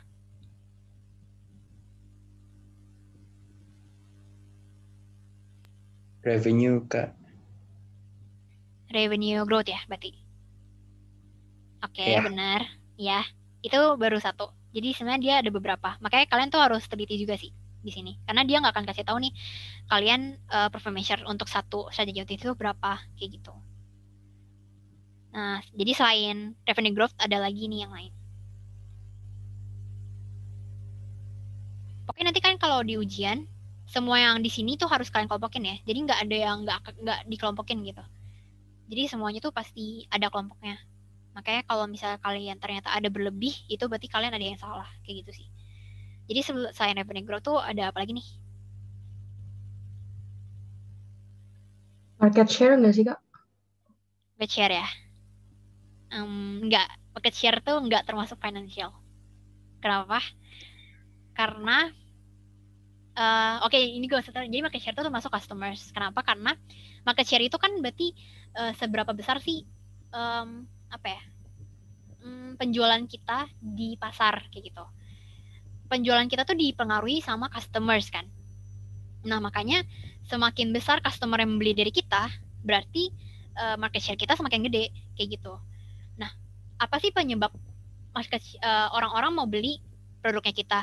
Itu bisa dipengaruhi karena misalnya konsumen puas nih sama produknya kita, atau konsumen itu apa ya suka aja sama produk kita, udah loyal sama kita dan sebagainya kayak gitu. Makanya di sini tuh yang lebih ditekankan adalah konsumennya, karena satuan ukuran dari market share tuh sebenarnya adalah konsumennya gitu. Nah alhasil dari market share itu tuh bakalan berpotensi menimbulkan atau meningkatkan operating income, ya kan? Karena dari market share itu anggapannya kayak berapa persen sih konsumen penduduk yang menggunakan produk kita, nanti dikali nih sama harga produk kita. Misalnya market share kita misalnya 20% gitu kan, misalnya dikali sama total revenue kita berapa kayak gitu. Jadi nanti dapatlah misalnya operating income-nya berapa kayak gitu. Makanya market share tuh sering orang salah gitu sih, seharusnya tuh itu masuknya customers kayak gitu. Jadi nanti kalian kalau ujian jangan sampai salah ya. Nah jadi tadi untuk itu market share bukan ini ya performance measure. Ya ada apa lagi nih kira-kira?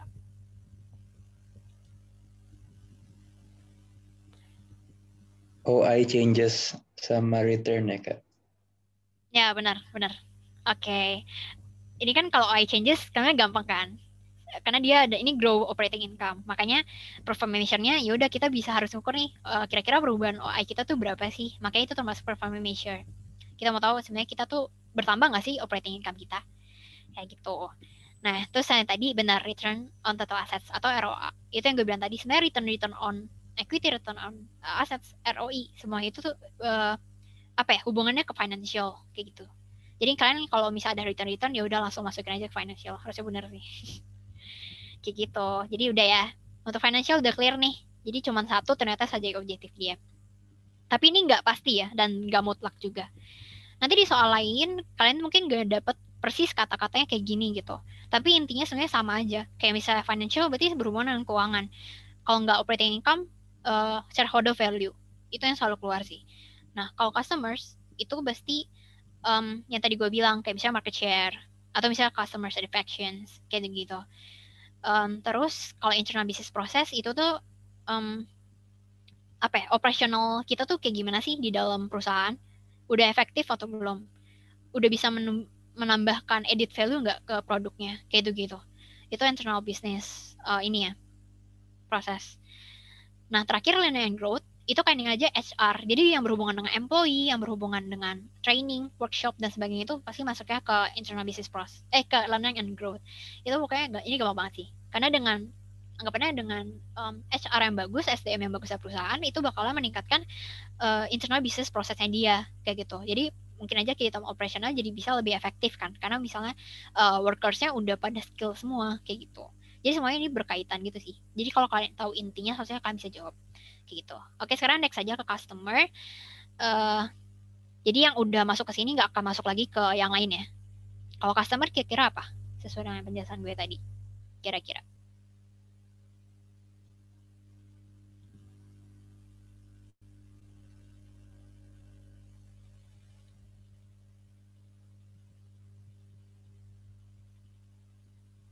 Gimana nih?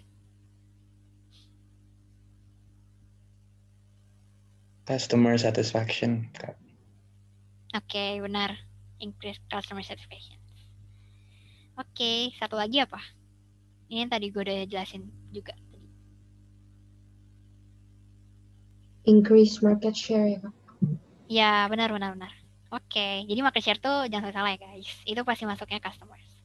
Dah, gimana cara ngukur customer satisfaction?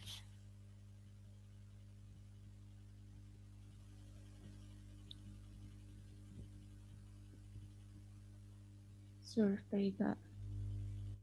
Positive customer survey response ya? Ya, benar. Jadi pokoknya customer masukin aja ke customers, ke prospective customers. Oke, kalau yang market share? Ya, tau lah ya. Yang ada market share-nya tulisannya. Oke.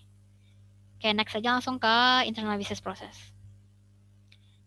Internal business process apa aja strategic objektifnya?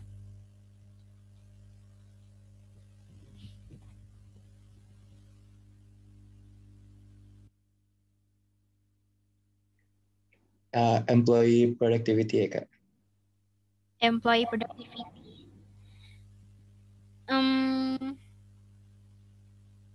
Enggak, karena tadi yang gue bilang employee itu kan HR kan, SDM perusahaan. Jadi sebenarnya semua yang berhubungan dengan employee, kata-kata employee itu sebenarnya biasanya termasuk learning and growth. Kayak gitu. Nah, makanya karena itu tulisannya improve employee productivity based on performance, berarti kan gimana sih cara perusahaan bisa ngimprove nih performance-nya employee. Caranya gimana? Bisa lewat training, bisa lewat workshop, bisa lewat mentoring misalnya apa gitu. Nah, makanya itu termasuk learning and growth kayak gitu. Karena kan itu employee seakan-akan belajar gitu kan di perusahaan dan lama-lama berkembang, makanya masuknya ke learning and growth kayak gitu.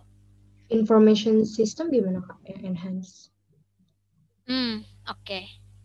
Kalau enhance information system ini selalu keluar sih. Jadi kan ingat itu tuh selalu di learning and growth. Kenapa? Karena learning and growth tuh berarti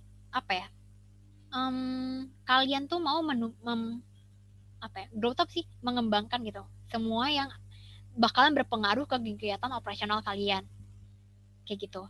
Jadi kalau internal business process itu benar-benar nanti outputnya itu adalah produknya kita kayak gitu, kayak misalnya dari mesinnya atau dari apanya kayak gitu.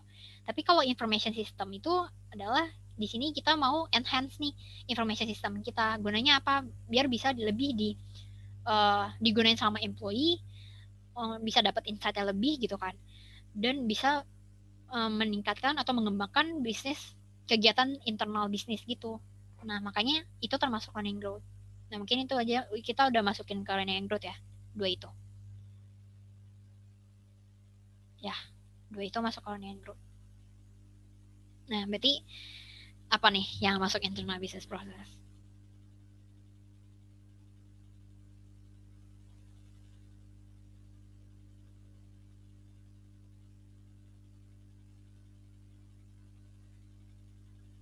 Yang reduce post sales Kak? Ya, benar. Reduce post sales. Kenapa?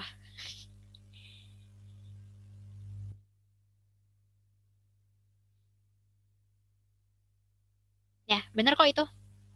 Jadi kenapa reduce post sales? Karena yang gue bilang tadi, outputnya itu adalah produk kita kan. Produk kita yang mau kita kasih ke customer kayak gitu. Ingat tingkatan kayak gitu. Makanya kalau misalnya kita bisa nih menciptakan layanan post service yang bagus gitu kan. Maksudnya sales time-nya tuh rendah. Jadi kan berarti customer nggak usah nunggu lama gitu kan. Itu kan bisa meningkatkan customer satisfaction. Nah, that's why itu tuh termasuk internal business process karena nanti berhubungan dengan customer lagi ujung-ujungnya. Kayak gitu. Oke, jadi masih ada dua lagi nih yang internal business process, kira-kira apa?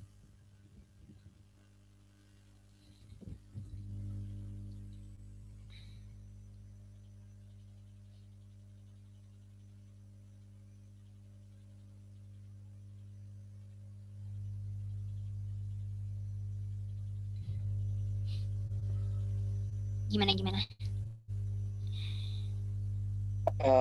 Manufacturing quality, bener nggak Kak?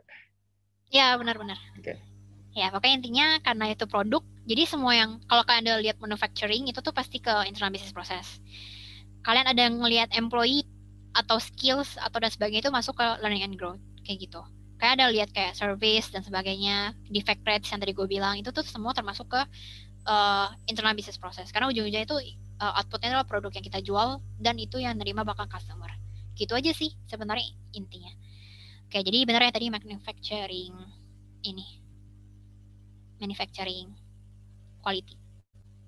Nah, karena tinggal 2 ya udah, satu lagi tuh sebenarnya innovative products. Yang gue bilang kan tadi gue selalu nekankin ke produk gitu kan.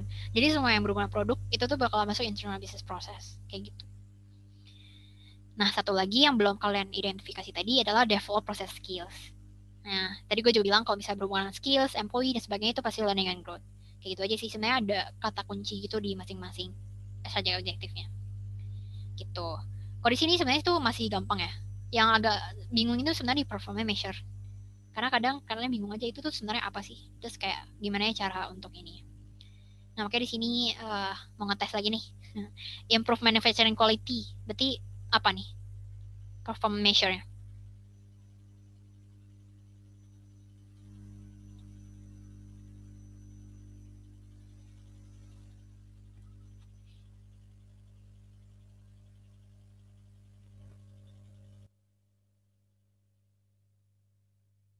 Yang defective ya.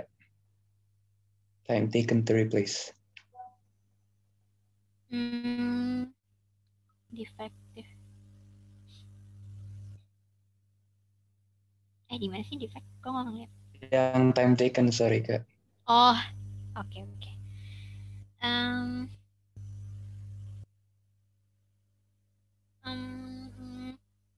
Enggak bukan. Oke. Tapi itu ada masuk ke ini. Karena kalau kalian lihat time taken, sebenarnya tuh yang di ininya itu bukan defect rate-nya yang kalian tekanin, tapi time-nya, waktunya. Di sini tuh semakin kalian misalnya time taken to replace or repair defective product, artinya waktu yang kalian butuhin untuk repair produk kan, untuk replace produk itu lama atau enggak kayak gitu. Jadi yang ditekan di sini bukan ke defect rate-nya, tapi ke time-nya.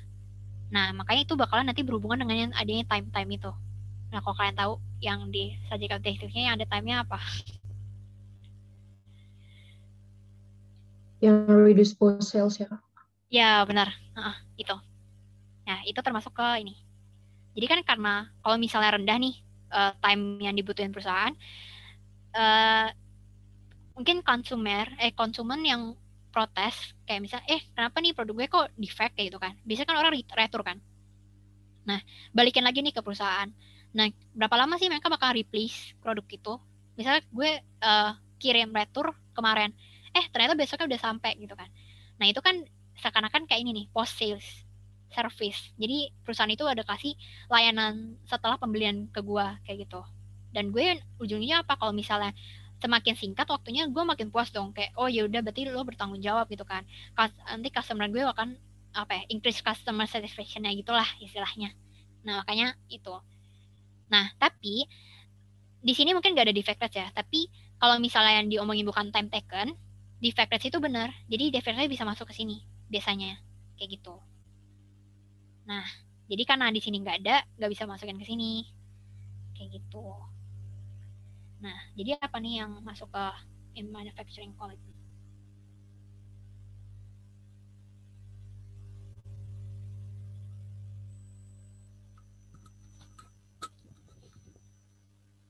Nah, ini sebenarnya susah sih. Gue dulu nggak kepikiran juga itu. Makanya gue tuh jawabnya di terakhir. Oke, mungkin karena itu sulit, kita coba ke develop innovative products deh. Buat kalian nih apa?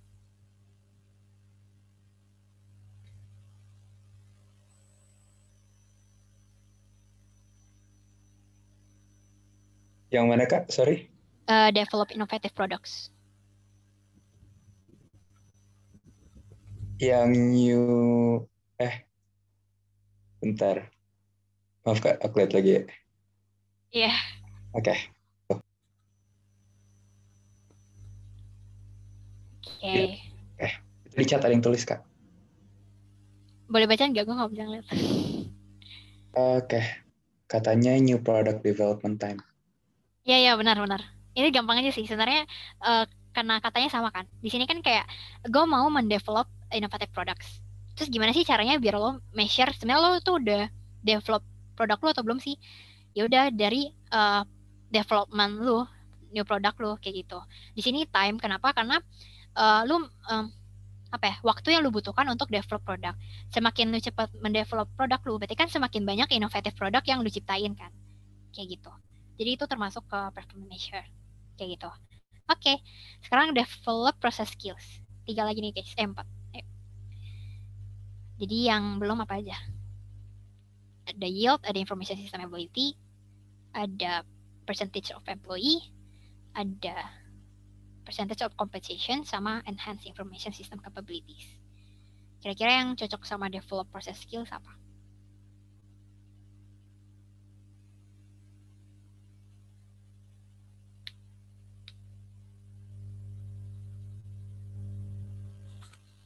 Yang ada prosesnya, Kak. Proses yang mana ya? Yang ini ya? Yang Iya benar.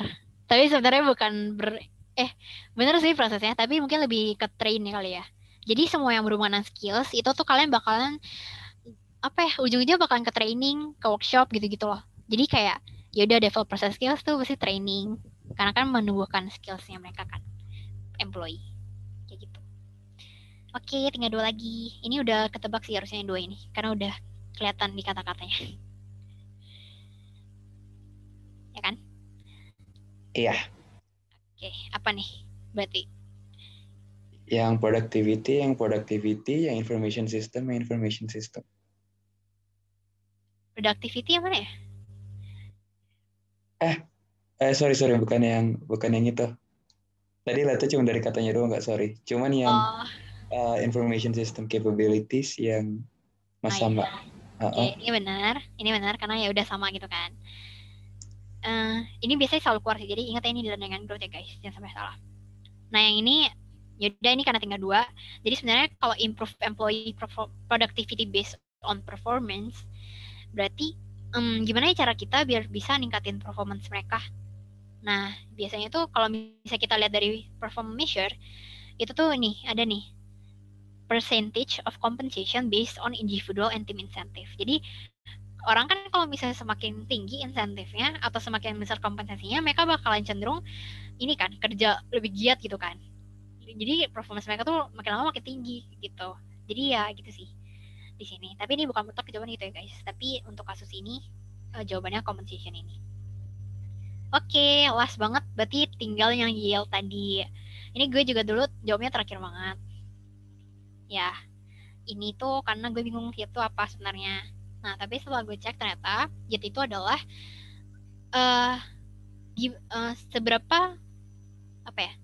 berapa tingkat lu bisa meningkatkan kualitas produk lu. Jadi yield itu adalah peningkatan kayak gitu. Apa sih yang bisa lu achieve kayak gitu-gitu yield di sini. Yang gue bingung di situ karena yield tuh terlalu umum kan. Gue kira dulu financial karena kan yield juga bisa aja kan. Tapi di sini ternyata yield maksud di sini adalah seberapa bagus lu bisa meningkatkan kualitas produk lu kayak gitu. Nah, tingkat kualitas lu berapa sih kayak gitu. Nah, that's why itu tuh bisa mengimprove manufacturing quality lu kan. Nah, kayak gitu. Makanya yield tuh pasangannya sama manufacturing quality. Gitu deh. Udah sekarang semuanya juga udah kejawab. Udah kayak gini guys ininya. Ada yang mau nanya nggak sejauh ini?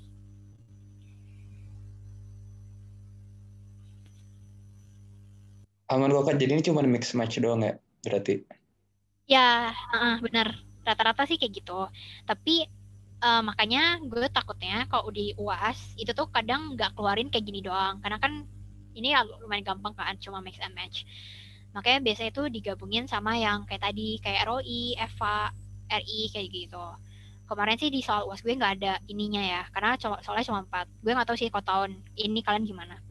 Nah, tapi in case aja, kalau misalnya disuruh mix and match, at least kalian tahu gitu loh dasarnya gimana pemilihan financial, customers, internal business process, sama learning and growth. Kayak gitu. Gitu. Ada yang mau nanya lagi nggak kira-kira sebelum kita akhiri?